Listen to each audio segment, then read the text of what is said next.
On le sait tous, pour être en bonne santé, l'alimentation est essentielle. Mais on entend aussi un tas d'informations contradictoires.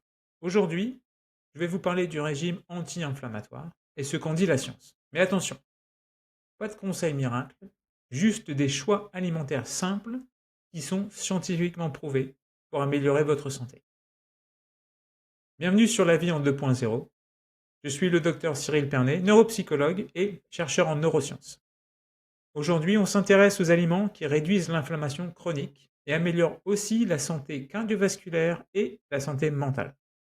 À la fin du podcast, je parlerai aussi d'un aliment à bannir.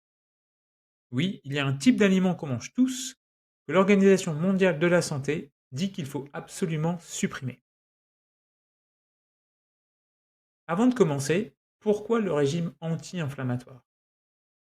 Pour faire court, la vie moderne, avec les problèmes de pollution, de stress, le manque de sommeil et pour beaucoup d'entre nous le surpoids, entraîne une inflammation chronique de bas grade qui est liée à l'obésité, à la résistance à l'insuline et donc le diabète, aussi à l'artérosclérose, aux troubles du microbiote et aussi à des risques accrus de cancer et de troubles neurodégénératifs. Un des axes majeurs pour combattre cette inflammation chronique, c'est l'alimentation. Pour en savoir plus sur les mécanismes de l'inflammation chronique et les autres facteurs prouvés scientifiquement qui réduisent cette inflammation, je vous renvoie directement à mon podcast sur l'inflammation chronique, ici en lien vidéo et dans la description. Le régime anti-inflammatoire, c'est tout simplement un régime méditerranéen amélioré. Alors le régime méditerranéen, c'est un régime qui a montré des bénéfices cardiovasculaires énormes, notamment en améliorant le taux de cholestérol et la pression sanguine. Les travaux les plus récents supportent aussi l'idée que ce régime favorise la santé mentale et diminue les risques de démence, pas seulement les démences cardiovasculaires, mais aussi les démences du type Alzheimer. Alors, une méta-analyse par Sébastien et collaborateurs, publiée en 2024 sur plein d'essais cliniques et donc un niveau d'évidence assez élevé, montre une réduction de l'infarctus du myocarde de 62%, une réduction des AVC de 63%, et tout confondu avec les autres maladies cardiovasculaires, une réduction de 54%. Alors je ne sais pas pour vous, mais pour moi, c'est des chiffres qui parlent. Parce que les accidents cardiaques et les accidents vasculaires cérébraux, quand on n'en meurt pas, ça réduit aussi considérablement la qualité de vie. Et donc prévenir tout ça, moi, ça m'intéresse. L'étude Predimed, qui a été publiée en 2018 dans le prestigieux journal New England Journal of Medicine, qui était inclus dans cette méta-analyse, montre qu'en fait, c'est surtout la consommation de noix et d'huile d'olive qui est essentielle à la prévention des maladies cardiovasculaires. Donc, ajouter des graisses insaturées. Enfin, je dois aussi mentionner l'étude européenne prospective sur le cancer et la nutrition, l'étude EPIC, qui inclut plus de 1,5 million de participants en Europe et qui suit les gens pendant plus de 10 ans. Et certaines personnes sont encore dans la continuation de cette étude qui avait commencé en 93. Et ce que l'étude EPIC montre, c'est que, évidemment, il ne faut pas fumer, il faut être physiquement actif, il faut avoir une consommation modérée d'alcool, mais aussi une consommation de 5 fruits et légumes par jour est essentielle, et que combiné, tout ça peut augmenter votre espérance de vie de 14 ans. Alors vous l'avez compris, le régime méditerranéen, il faut manger des bonnes graisses, qui contiennent des oméga 3, donc les poissons gras, saumon, sardines, maquereau, et des graisses insaturées avec des polyphénols, donc l'huile d'olive extra vierge pressée à froid. J'insiste un petit peu sur ce côté extra vierge pressé à froid, parce que ça veut dire que il y a des polyphénols. Et si c'est pas fabriqué de cette façon-là, il n'y aura pas de polyphénol, et donc vous allez perdre une grande partie des bénéfices de l'huile d'olive. Il faut évidemment favoriser les fruits et les légumes, mais aussi les légumineuses, donc haricots, pois chiches et lentilles, parce qu'ils sont riches en fibres, qui est bon pour le microbiome, et je reviendrai sur ce point. Enfin, pour les viandes, j'ai pas mentionné d'études, mais typiquement, dans ce type de régime, il s'agit essentiellement de viande maigre, comme de la volaille, mais la viande rouge n'est pas forcément à bannir. Petit aparté sur les huiles de cuisson, et en particulier le point de fumée, c'est-à-dire le point auquel les gras cuisent et donc produisent de la fumée. C'est important parce que quand les gras se décomposent, premièrement, ça va changer le goût, mais deuxièmement, la qualité nutritionnelle se dégrade. Et donc, par exemple, il est important de savoir qu'il ne faut pas utiliser de l'huile d'olive au-delà de 180 degrés.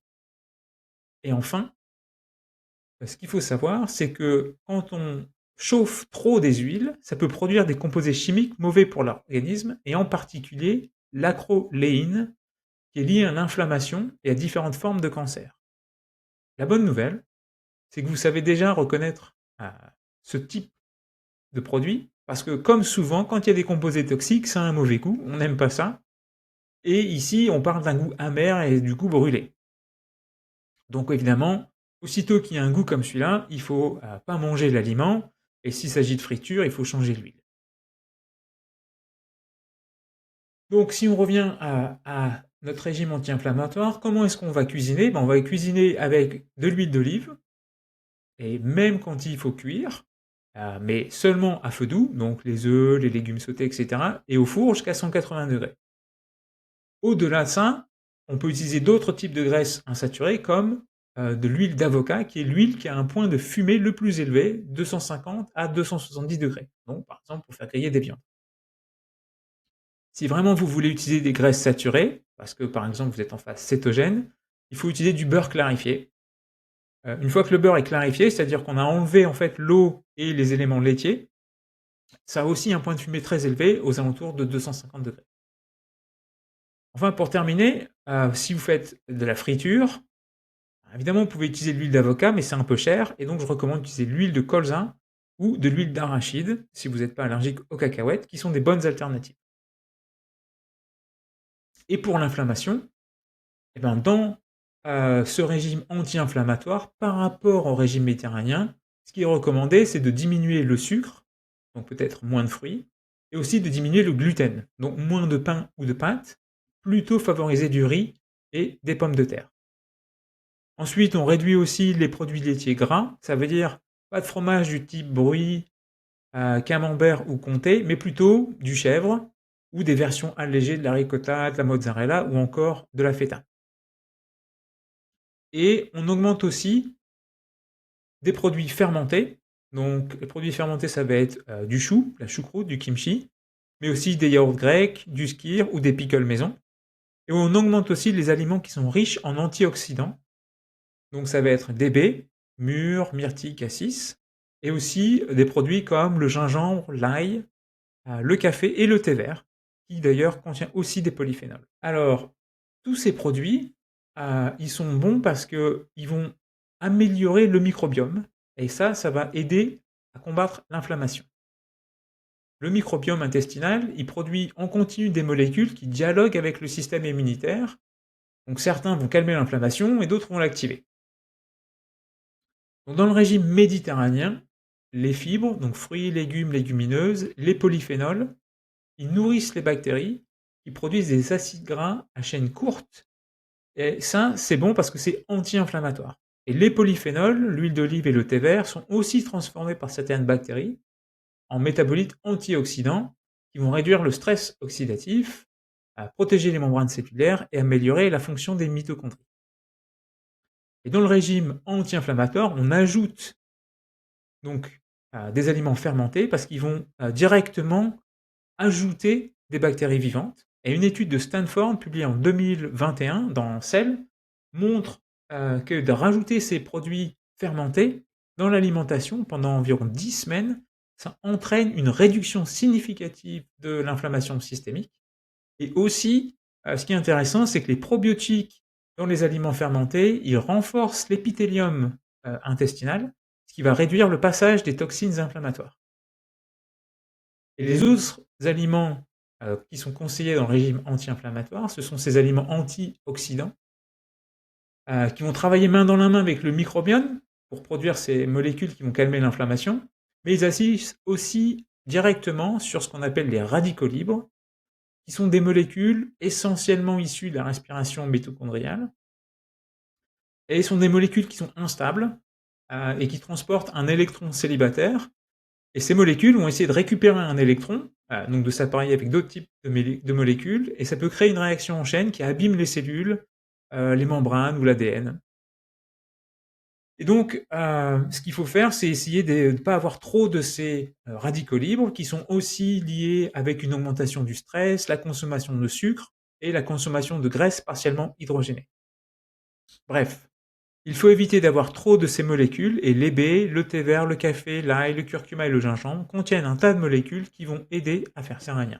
Dans un autre podcast, je mets ici en description, je vous ai parlé du régime cétogène, qui est très bon pour différentes raisons, en particulier si on est malade avec l'épilepsie ou le diabète, mais aussi globalement, qui est utile si on veut perdre du poids à court terme.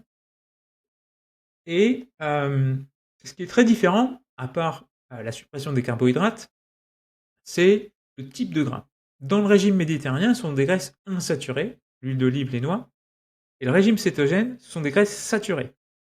Le beurre, l'huile de noix de coco, mais aussi par exemple du saindoux, le gras du bacon ou le gras de bœuf. Et pendant longtemps, on a associé les graisses saturées au cholestérol et aux problèmes cardiaques. Bon, déjà, sans avoir besoin d'études scientifiques, mais purement avec du bon sens, on sait que c'est pas totalement vrai. Si c'était le cas, tous les gens qu'on met en régime cétogène devraient faire des crises cardiaques. Et c'est pas le cas. Bon, vous le savez sûrement, les études scientifiques ont montré qu'il y a un bon cholestérol, le high density, et un moins bon low density.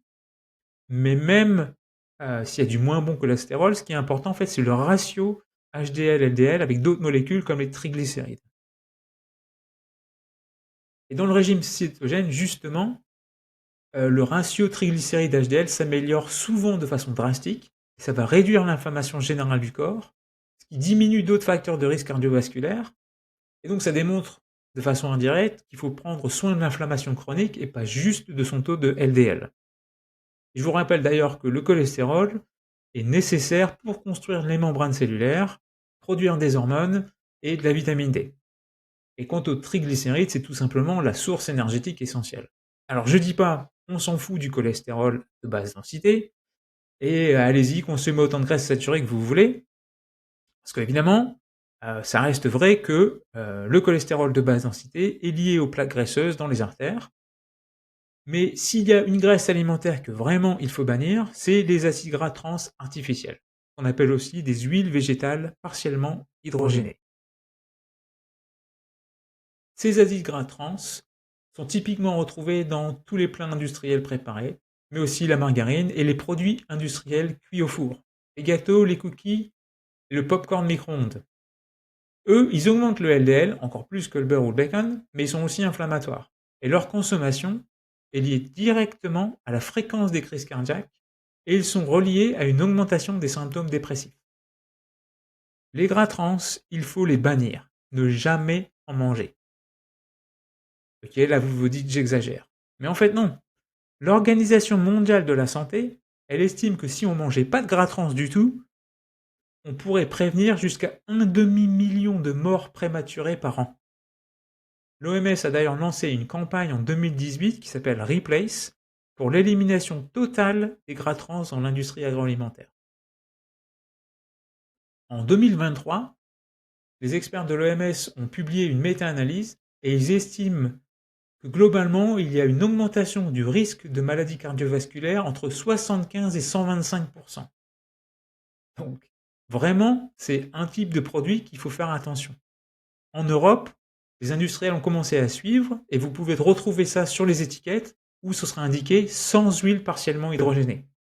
Alors, pour les enfants et les amateurs de gâteaux, il y a des produits du style Calo, Bjork, Gerblay, mais aussi les madeleines toutes simples des marques distributeurs qui sont souvent sans gras trans. Je peux aussi conseiller les barres à l'avoine du type graines et fruits, les petits beurres, les compotes sans sucre, même les mini pancakes industriels ou le pain d'épices n'ont pas de gras trans. Pour résumer, adoptez dès aujourd'hui le régime anti-inflammatoire avec des gestes simples. Cuisinez et mangez surtout à l'huile d'olive. Cuisinez avec de l'ail, du gingembre, du curcuma tout le temps. Mangez des noix fréquemment. Mangez des baies. Buvez du café et du thé vert. Ajoutez des éléments fermentés quand c'est possible. Moi, je mets du kimchi partout et je mange aussi des yaourts grecs. Réduisez les viandes rouges, le pain, les pâtes, le sucre, et surtout bannissez les huiles partiellement hydrogénées. Tout ça, c'est la clé pour une vie pas juste plus longue, mais surtout une meilleure santé plus longtemps. Avant que vous ne terminiez d'écouter ou de regarder, prenez le temps d'aimer la vidéo sur YouTube ou le podcast audio sur votre plateforme. Ça aide au référencement. N'hésitez pas non plus à me laisser un petit commentaire sur YouTube. Ce podcast est produit gratuitement et indépendamment de mes activités de recherche et d'enseignement. Mon objectif est de mettre mon expertise au service de tous pour analyser et synthétiser les informations scientifiquement prouvées afin d'améliorer mon quotidien et le vôtre.